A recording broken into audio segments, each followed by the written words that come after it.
2 hari ini lewat terus di timeline saya tentang kasus penembakan antar polisi. Rupanya kasus ini jadi perhatian banyak orang karena mereka melihat kejanggalan-kejanggalan yang terjadi dalam penanganan polisi. Mulai dari anehnya cerita yang keluar secara resmi dari kepolisian, anehnya proses penindakan, sampai ketidakpercayaan keluarga korban atas meninggalnya anak mereka dengan banyak bukti-bukti ganjil.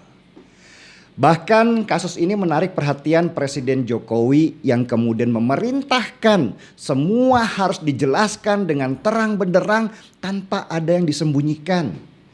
Menko Polhukam Profesor Mahfud MD juga secara terang-terangan mengatakan bahwa kasus penembakan sesama polisi ini banyak banget kejanggalannya. Kapolri juga turun tangan langsung mengambil alih konferensi pers supaya bolanya tidak menjadi semakin panas dan liar.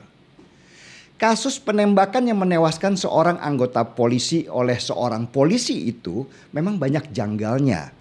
Banyak detail-detail peristiwa yang gak cocok ketika dibenturkan dengan bukti dan saksi. Seperti misalnya ketua RT yang mengaku tidak mendengar suara tembakan.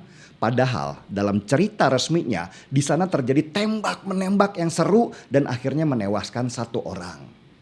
Bahkan ada lagi cerita seru dari ketua RT yang tinggal di TKP juga semakin menghangatkan cerita bahwa ada gerakan dari kepolisian untuk menutupi kejadian ini dari publik.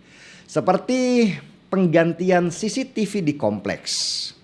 Apakah penjelasan ketua RT itu benar? Belum tentu juga, karena harus melewati proses pemeriksaan dan penyelidikan dulu sebelum akhirnya mengambil keputusan. Dan orang Indonesia itu adalah para penonton sinetron. Mereka senang dengan apapun yang berbau konspirasi. Semakin tidak terjawab, ceritanya semakin seru dan menarik. Menjadi liar dengan segala kemungkinan-kemungkinan yang terjadi dan dikait-kaitkan seperti puzzle. Media-media juga memanfaatkan situasi ini untuk menaikkan traffic pengunjung ke website mereka. Buat media, prinsip bad news is a good news tetap berlaku karena berita buruk adalah cuan yang besar. Saya nggak mau bahas puzzle-puzzle itu karena isunya semakin liar.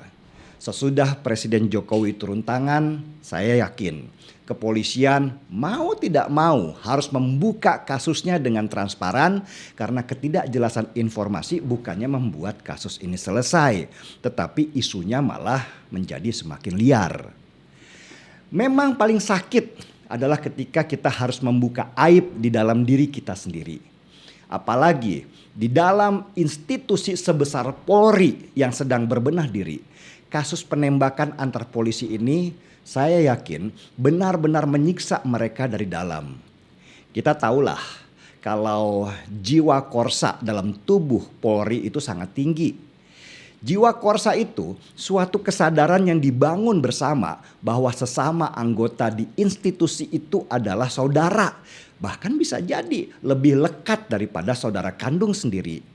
Jadi kalau satu anggota kena masalah, semua ikut merasakan perih dan pahitnya.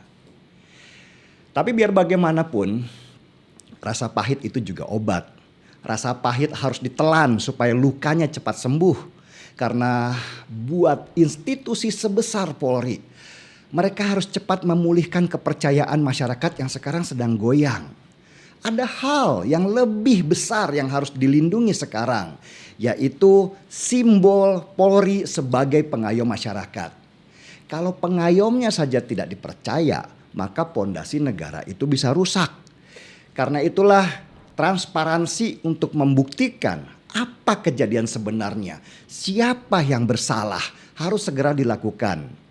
Nggak perlu lagi menyembunyikan sesuatu supaya kerusakan tidak menjadi semakin besar.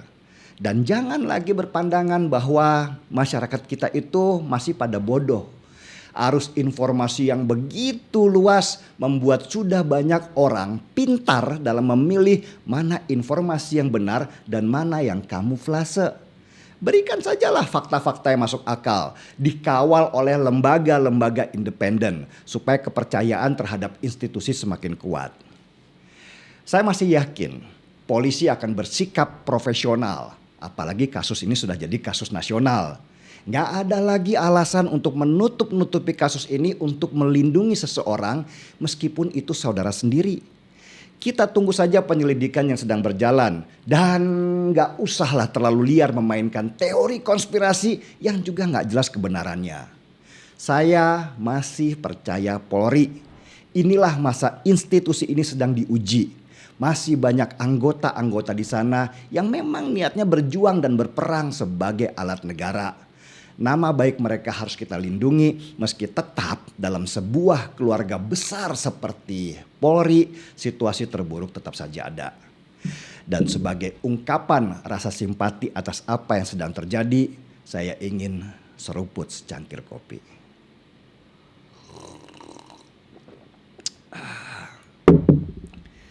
Gaspol.